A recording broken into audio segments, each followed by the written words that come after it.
Hello WhatsApp guys, good evening. এ ভাই ঘুম থেকে ওঠ, এটা ইভিনিং না, এটা মর্নিং। গুড মর্নিং বল। ও সরি বন্ধুরা, ভোর হয়ে গেছে, গুড মর্নিং হবে, ঠিক আছে। আর আমরা এখন দলবল নিয়ে যাচ্ছি কলেজে, আজকে টিচার্স ডে।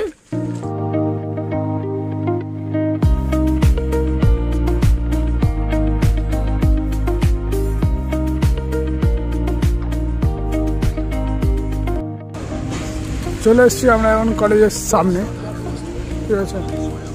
আর আজকে আমাদের এত ভোর ভোর ওঠার রিজন হচ্ছে আজকে শিক্ষক দিবস। আর আমাদের সিনিয়র ও আমাদের ফার্স্ট ইয়ারের স্টুডেন্টরা মিলে টিচার্সদের জন্য কিছু সারপ্রাইজ এবং সেলিব্রেশনের ব্যবস্থা করছি, ঠিক আছে। সেটার জন্যই আমাদের কলেজটা ডেকোরেশন করার জন্যই আমরা এত ভোর ভোর,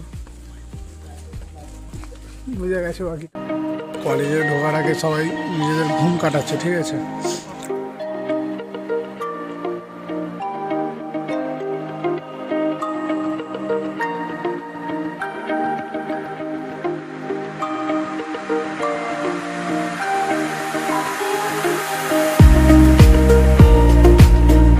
এখানে ইন্দ্রদা এসে খুবই ক্লান্ত, সারা রাত ঘুমায়নি, সারা রাত চিন্তা করেছে কি সাজাবে সেই জন্য মনে হয়।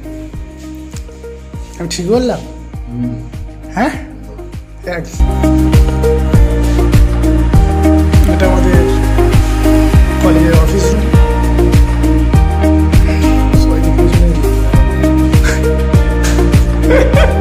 এখনো ভাগের ঘুম ভাঙেনি, ঠিক আছে।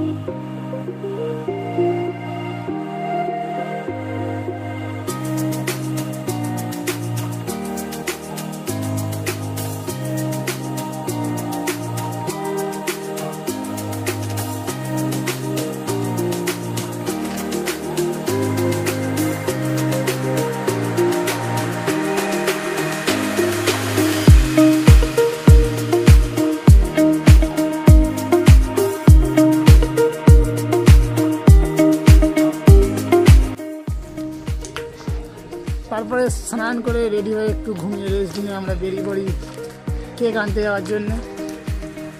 আর আমাদের সঙ্গে অনেকেই আছে, তারা একটু পরে আসবে, সবাই রেস্ট নিয়ে উঠলো। আর যারা বাকিরা ছিল তারা কলেজে চলে গিয়েছে। আর আমরা দুজনে এখন যাব কেক আনতে।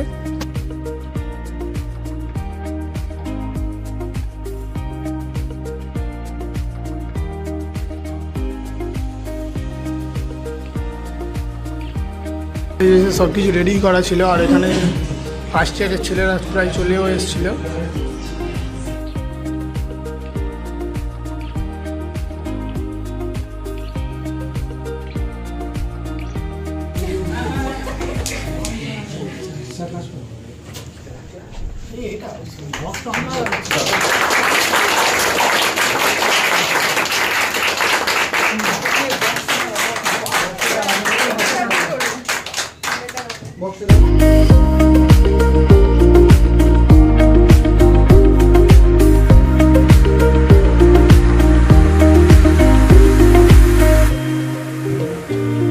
আরেকটা স্যার, আরেকবার গেল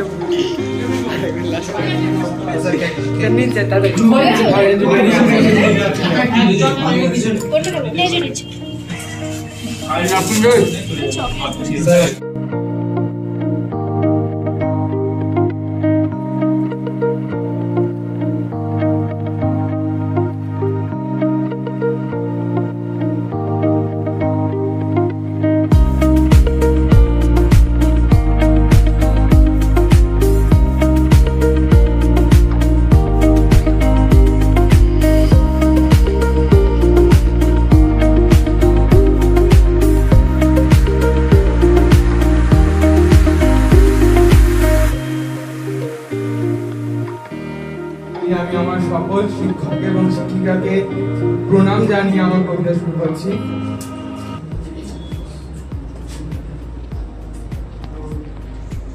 আজ আমার উপস্থাপনা নীরেন্দ্রনাথ চক্রবর্তীর লেখা উলঙ্গ রাজা।